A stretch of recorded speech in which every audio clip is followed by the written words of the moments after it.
Okay, Neelam Shinde ಅಮೆರಿಕದಲ್ಲಿ ಅಪಘಾತವಾಗಿ ಸಾವು ಬದುಕಿನ ನಡುವೆ ಹೋರಾಡ್ತಾ ಇದ್ದಾರೆ. ಈಗ ಅವ್ರ ಪೋಷಕರಿಗೆ ತುರ್ತು ಅಮೆರಿಕಾಗೆ ಹೋಗೋದಕ್ಕೆ ವೀಸಾ ಬೇಕು. ಕೇಂದ್ರ ಸರ್ಕಾರ ಮಧ್ಯಪ್ರವೇಶ ಮಾಡಿದೆ. ಹಾಗಾಗಿ ಅವರಿಗೆ ವೀಸಾ ಕೂಡ ಇವಾಗ ಸ್ಯಾಂಕ್ಷನ್ ಆಗಿದೆ. ಅಮೆರಿಕದ ಭಾರತೀಯ ವಿದ್ಯಾರ್ಥಿನಿಗೆ ಅಪಘಾತವಾಗಿದೆ. ಆಕೆ ಕೋಮಾಗೆ ಜಾರಿದ್ದಾರೆ. ನೀಲಂ ಶಿಂಧೆ ಸಾವು ಬದುಕಿನ ಹೋರಾಟವನ್ನು ಮಾಡ್ತಾ ಇದ್ದಾರೆ. ಸಾಮಾನ್ಯವಾಗಿ ಅಮೆರಿಕಾಗೆ ವೀಸಾ ಪ್ರೋಸೆಸ್ ಅಂದರೆ ತುಂಬ ಡಿಲೇ ಆಗುತ್ತದು. ಇಲ್ಲೂ ಹಾಗೆ ಆಗಿತ್ತು ಅವರ ಪೇರೆಂಟ್ಸ್ಗೆ ಅಲ್ಲಿಗೆ ಹೋಗೋದಕ್ಕೆ. ಬಟ್ ಕೇಂದ್ರ ಸರ್ಕಾರ ಈಗ ಮಧ್ಯಪ್ರವೇಶ ಮಾಡಿ ತುರ್ತಾಗಿ ಅವರಿಗೆ ವೀಸಾವನ್ನು ಇಶ್ಯೂ ಮಾಡಿ ಅಂತಕ್ಕಂಥದ್ದನ್ನು ಹೇಳಿ ಅವರು ಮಧ್ಯಪ್ರವೇಶ ಮಾಡೋದ್ರಿಂದ ವೀಸಾ ಸಿಕ್ಕಿದೆ.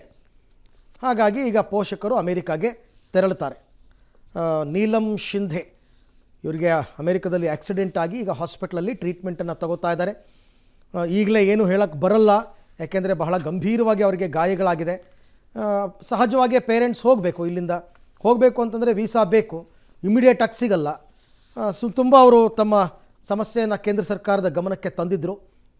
ಈಗ ಕೇಂದ್ರ ಸರ್ಕಾರ ಕೂಡ ಮಧ್ಯಪ್ರವೇಶವನ್ನು ಮಾಡಿ ಅಮೆರಿಕ ಕಾನ್ಸುಲೇಟ್ ಜೊತೆ ಮಾತನಾಡಿ ಇರುವ ವಿಚಾರವನ್ನು ವಿವರಿಸಿ ಕೊನೆಗೆ ಅವರಿಗೆ ಈಗ ವೀಸಾ ಸಿಗೋ ಹಾಗೆ ಕೇಂದ್ರ ಸರ್ಕಾರ ನೋಡಿಕೊಂಡಿದೆ. ಭಾರತೀಯ ವಿದ್ಯಾರ್ಥಿನಿ ಅಲ್ಲಿ ನೀಲಂ ಶಿಂಧೆ ಅಪಘಾತಕ್ಕೊಳಗಾಗಿದ್ದು. ಈ ಬಗ್ಗೆ ಮತ್ತಷ್ಟು ಮಾಹಿತಿ ನನ್ನ ಕೊಲೀಗ್ ಶಬೀರ್ ಅವರಿಂದ ಪಡ್ಕೊಳ್ಳೋಣ. ಶಬೀರ್, ಈಗ ಕೇಂದ್ರ ಸರ್ಕಾರದ ಮಧ್ಯಪ್ರವೇಶದಿಂದ ನೀಲಂ ಶಿಂಧೆ ಅವರ ಪೇರೆಂಟ್ಸ್ಗೆ, ಪೋಷಕರಿಗೆ ವೀಸಾ ಸಿಕ್ಕಿದೆ. ಪ್ರೋಸೆಸ್ ಹೇಗಾಯಿತು, ಯಾವಾಗ ಹೊರಡ್ತಾರೆ, ಏನಿದೆ ಅಪ್ಡೇಟ್ಸ್? ಅರವಿಂದ್, ನೀಲಂ ಶಿಂಧೆ ಅಮೆರಿಕದಲ್ಲಿ ವಿದ್ಯಾಭ್ಯಾಸವನ್ನ ಮಾಡ್ತಾ ಇದ್ರು. ಭಾರತದ ಮೂಲದ ವಿದ್ಯಾರ್ಥಿನಿ ಆಗಿದ್ರು. ಅವರು ಅಪಘಾತಕ್ಕೀಡಾಗಿ ಸಾವು ಬದುಕಿನ ಮಧ್ಯೆ ಹೋರಾಡ್ತಾ ಇದ್ರು. ಅವರು ಸಾವನ್ನಪ್ಪಿದ್ದಾರೆ ಅನ್ನುವಂತ ಮಾಹಿತಿಗಳು ಕೂಡ ಇದಾವೆ.